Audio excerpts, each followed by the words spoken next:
In today's episode, I'm going to teach you how to run efficient and effective rehearsals that help you and your team sound awesome and feel confident and excited for your upcoming services.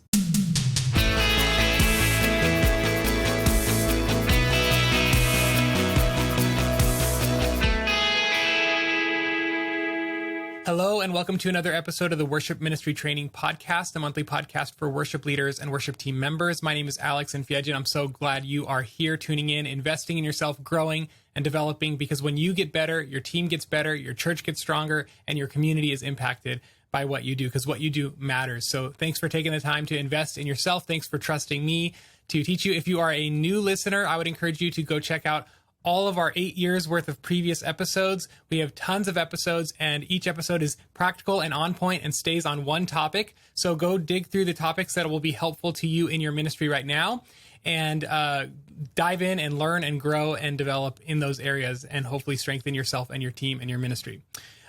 Most of us have been part of frustrating rehearsals. I know I have. I'm sure you have. Hopefully we aren't the ones running those frustrating rehearsals. But if you are, or if you have a hard time with your rehearsals, or you're not happy with how your team is sounding after rehearsal, I have a very practical episode for you today. I'm going to be giving you some tips on how to run efficient and effective rehearsals. Those two words are important. So quickly, how can you do it all within 1 hour, which is possible? And how can you make sure everyone walks away feeling confident and excited about the upcoming service, knowing their parts, knowing how service is going to go? That is what we're talking about in today's episode. And today's episode is actually part of our Worship Ministry Training Academy, where I have 138 other lessons just like this one. That's right, 138 video lessons on all sorts of aspects of your worship ministry, how to make your ministry stronger, how to make yourself stronger as a musician, as a worship leader. So if you're helped by this episode, and if you're looking for practical training to improve yourself and your ministry, then I really want to encourage you to check out the Worship Ministry Training Academy. Here's the great news. It's completely free to try for 10 days. You have 10 days full access, completely free. And you're going to get 10 in-depth courses. We cover things like vocal technique, breathing technique, set building, musical excellence, team culture, running efficient rehearsals, and more. And you'll also get live interviews with amazing worship leaders. I'm interviewing Andy Rozier from Vertical Worship next week. And the following month, I'm interviewing Brandon Lake. So if you want to be on those interviews live and ask your own questions to our guests, you can join the Academy. And besides those interviews, you also get live monthly workshops with me. Last month, we talked about how to rebuild our team after COVID. And next month, we're talking about how to keep ourselves spiritually fresh as worship leaders. And again, this is all free to try for 10 days. And after 10 days, it's only $19 a month. That's right. So I would encourage you to sign up at worshipministrytraining.com. I would love to meet you inside of the Academy. All right, let's get into today's episode on running efficient and effective rehearsals. Let's outline where we're going in this video. There are 4 components to a great rehearsal: a spiritual component, a sound check component, an arranging portion, and a final run through. So let's talk about each of these elements in turn. Number 1, a spiritual time. So as your team arrives, you want to make sure each member feels welcomed. You want to greet them. You want to talk to them. You want to ask them how their week is going. You want to make them feel cared about, and that you're actually grateful that they're there. Okay. You want them to feel like, man, I'm so happy that my leader is actually thankful that I took the time out of my busy schedule and I came to church to rehearse. You want them to know that you're appreciative of that. And once everyone arrives, then you want to begin with a spiritual segment to get your whole team's hearts focused on the Lord. That's the goal with this time, is to get everyone's hearts focused on the Lord, because people are coming from work, people are coming from school, maybe from their family time, maybe it's been a hectic day, maybe they just changed a whole bunch of diapers, I don't know. And it's normal for their brains and their hearts to be scattered, and for them to be carrying the weight of the day as they come to rehearsal. And you want to take that first moment of rehearsal to get their minds back on the Lord and to remember why they are there. And so at the bare minimum, as the leader, you should be praying at the start of your rehearsal, and have the team, this is the bare minimum. On stage, praying for the rehearsal, praying for each of the team members, and praying for whatever else the Lord puts on your heart. That's the bare minimum, is to start with prayer. I know some worship teams don't even do that. So I'm just encouraging you, do that as the bare minimum. But a better, more robust time would be preferred. And so what do I mean by that? I mean this: get everyone off the stage, sit somewhere in the pews or somewhere maybe on the steps of your stage and do a short Bible study and prayer time. And one suggestion that I always tell worship leaders to start with is to read a psalm together. So pick a psalm, read one psalm per week, have each person read a verse, go around the circle until the psalm is done, and ask them what they thought. Ask them what jumped out to them. Ask them what the Lord spoke to them, and have a little bit of a time discussing, and just keep asking, what did the Lord speak to you? What did the Lord show you? What word jumped out to you? If you don't want to do that, just do a short devotional thought. Hey guys, in my Bible reading time, the Lord spoke this to me. I just wanted to share it with you guys. Or you can assign different team members to bring a devotional thought each week so that they get some spiritual responsibility put on their shoulders and they grow through that as well. Then you can take prayer requests. Hey, what do you need prayer for? What do you need prayer for? Okay, let's all pray for the person to our right. And you should do this every week if you can, especially if you have a midweek rehearsal. There is no excuse to not do this.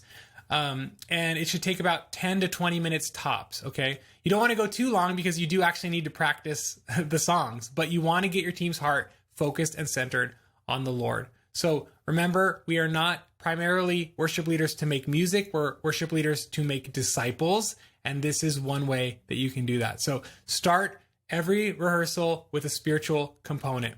Once you've prayed, you want to move on to the second component, which is sound check. Sound check should be the first thing you do before you actually start working on the songs, because it's hard to rehearse if you can't hear what you need to hear. It's hard to rehearse if you can't hear what you need to hear. That's why sound check is the first musical thing that you should do.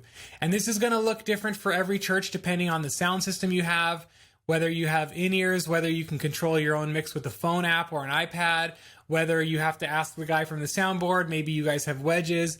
But if you have your own ears, one way that you can do a quick sound check is to play through the intro, verse, and chorus of a song. So, hey guys, we're going to play through the intro, verse, and chorus of our first song. Let's go ahead and play, then we're going to stop, and then we're going to adjust our mixes on our own because you can control it on your tablet. So that's one way to do it. You play through just a short portion of the song, you make your tweaks, you try again. Hopefully everyone's happy. If you don't have the ability to set your own mixes, then you need the sound guy to do it. And this, you can do a similar approach where you play through the intro, verse, chorus of a song, but then you have to ask the sound guy for adjustments to each person's mix.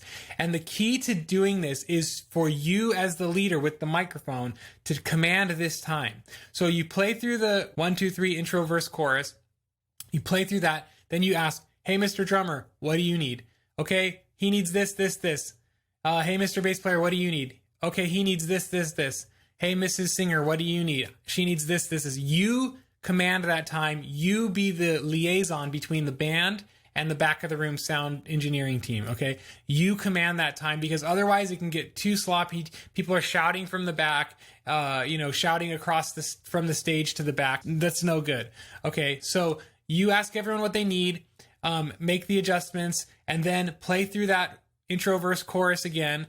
Ask if there are any final adjustments, and hopefully you've just been able to get through a sound check where everyone gets what they need within 7 minutes. Okay, that's the maximum amount of time that you should be spending on a sound check. Do not let the time slip away during this portion of rehearsal because that's going to crunch the actual important part of your rehearsal. Another additional optional element to your sound check is to do a vocal check. What is a vocal check?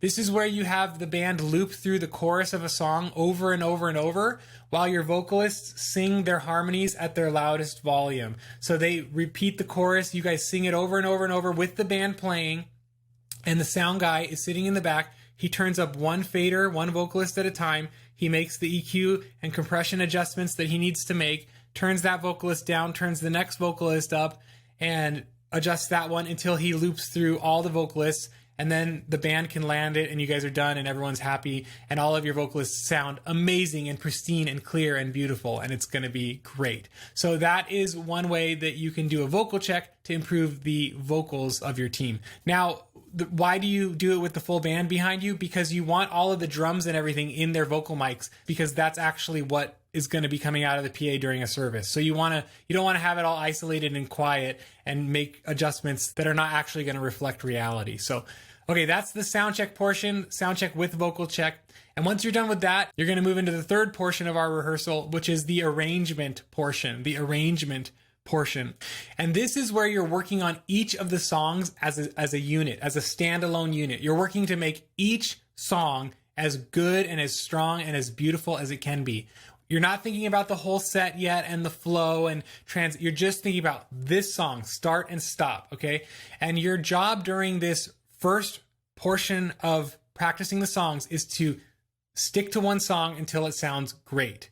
And obviously you can't stick to one song for the whole, 45-minute time block, but like within reason, you're going to focus on this song. And then when you're done with that song, you're going to focus on the next one and focus on the next one. So let me talk a little bit about this. So what you want to do in the arrangement section is you want to work out any kinks, you want to dial in all the parts, and you want to make sure everybody knows what to play and when. And the key to having an effective arrangement portion of rehearsal is that you, as the leader, give as much clear direction as possible. The more direction you give, the more they can follow and do what you need. Okay. And so one way that I like to do this is before we even start rehearsing a song, before we start running through the first song, I will take 30 seconds and talk through any potential trouble spots or anything specific that I think the band needs to know. So you'll be like, hey guys, we're going to do verse, chorus, chorus, verse, chorus, chorus. So talking through song structure would be appropriate here in this first 30 seconds. Or you could say, I want us to, before we get to this song and get to the bridge, I want to play through the bridge chords on my acoustic guitar only or on my keyboard only so that you can hear the timing, because the timing of the chord changes are a little bit tricky and a little bit weird, and it has this passing chord here. So just listen to me. I'm going to play it. And then, do you guys feel comfortable with that? Okay, great. So that's what we're going to do when we get to the bridge. Now let's start the song. So basically, you're going to talk through anything up front within a 30 to 45 second window. This could even include things like, I want you to sing verse 1 with me. I want you to come in with harmony on verse 2, and I want you 3 to sing with me for the first chorus. So that is the pre-starting 30-second, 45-second instructional speech you give at the beginning of each new song during this arrangement portion. And that way everyone knows what is expected. You've worked out any kinks in advance, and now you can actually start the song and hopefully get all the way through it without stopping. That's the goal, is that you can get through a song without stopping. So while you're rehearsing the song, you've given your 30-second instruction. Now everyone's playing along with the song. Your job as the leader, and this can be tricky, but you need to do it, is to listen. You need to listen to what everyone's playing. You need to make sure that all the chords are correct that people are playing, that nothing is clashing, nobody's stepping on each other's parts, that the harmonies sound right, that there's no weird notes there. You need to actively listen. And what does that mean? It means that you should have prepared your part so well that you don't have to think about your chords and your words and what you're singing. You should know those things so well so that you can focus on what everyone else is doing, and that you can make sure that nothing is going wrong with the band or with the singers. You need to focus on them, because you're going to be giving direction to them to make them sound the best that they can. And so as you're playing the song, you're listening and you're making mental notes. You're making mental notes of things that you want them to address after you get through the song. So once you get through the song, you're going to bring up your mental notes library and be like, hey, I noticed piano player, you were playing something, and electric guitar player, you were playing a different thing, and I felt like it was clashing. Can I hear just you two play those parts together? No one else play, just you two play? Okay, actually, do you guys hear how that's clashing? How about you piano player, you simplify? Or how about you electric guitar player, you simplify, let the piano, whatever you decide to do. But you just, at the end of the song, you stop, you address any pain points. Hey, I noticed someone was singing the wrong part in the harmony. Or, hey, Mr. Bass player, I noticed in the chorus, both times you went to the wrong chord. Just make sure it's the E, not the A. Okay, so let's just make sure we're going there. So that's what you do. You play through the song, you make mental notes, and then at the end, you address it. Hey, could you hit an uplifter right there, Mr. Percussionist? Great, awesome, thank you. Oh yeah, and the bridge, I want a sub drop. We're gonna break on 4. I noticed only you two did a break, but can we all do a break together? That would be great. So that's what you want to do. Now, if you're playing the song and you can give quick correction over the microphone without stopping, feel free to do that as well. You don't have to stop a song to give direction. You can keep playing and be like, hey, Mr. Drummer, can you go to the ride? Or hey, percussionist, bring in the tambourine. Or, hey, let's do a little break on 4 right here. Okay, 1, 2, 3, 4. You can do all that without stopping the song.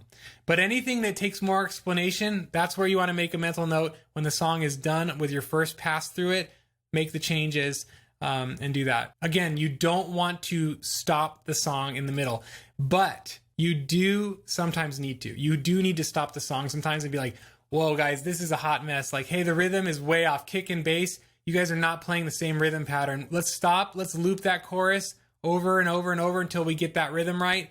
Okay, now let's take the song from the top and let's go from the top. So that is how you arrange the song. And then once you've got that song sounding good, you move on to the next song. You give the 30-second intro speech about what you want, what tricky parts we need to figure out, any vocalist direction. Jump into that song, try not to stop it. But if you do need to stop it, pick it back up where you left off. That's one important aspect of running this part of the rehearsal, is to keep things moving. So let's say you do have to stop and work out a rhythm, bass, and drums thing. Like, okay, let's loop that. Okay. We've looped it. We've played it 5 times. That sounds right. Great. Okay, let's take it from the second chorus. So you're getting clear direction. Let's take it from second chorus. 1, 2, 3, 4. Everyone's back in. Don't dilly-dally. Don't waste time.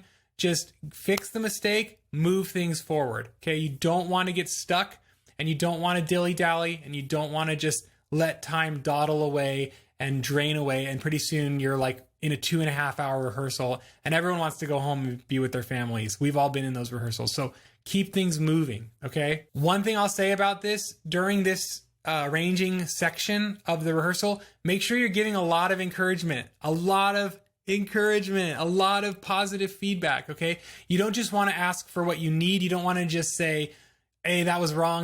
You want to be like, oh, that's a great fill. Oh, I love that. Hey, Luis, that's awesome on the keys. Or, oh, I heard that, Mikey. Oh man, those bass, whatever. So show them that you're stoked with what they're doing too, because if you praise the good stuff, they'll do more of the good stuff. Okay. So you want to include equal parts encouragement with your instructions and requests. Okay. It shouldn't be too lopsided one way or the other. You want to challenge people, but you also want them to feel appreciated as well. Okay. So once you finish the song, then ask, does anyone have any questions? Anyone have any questions? Okay.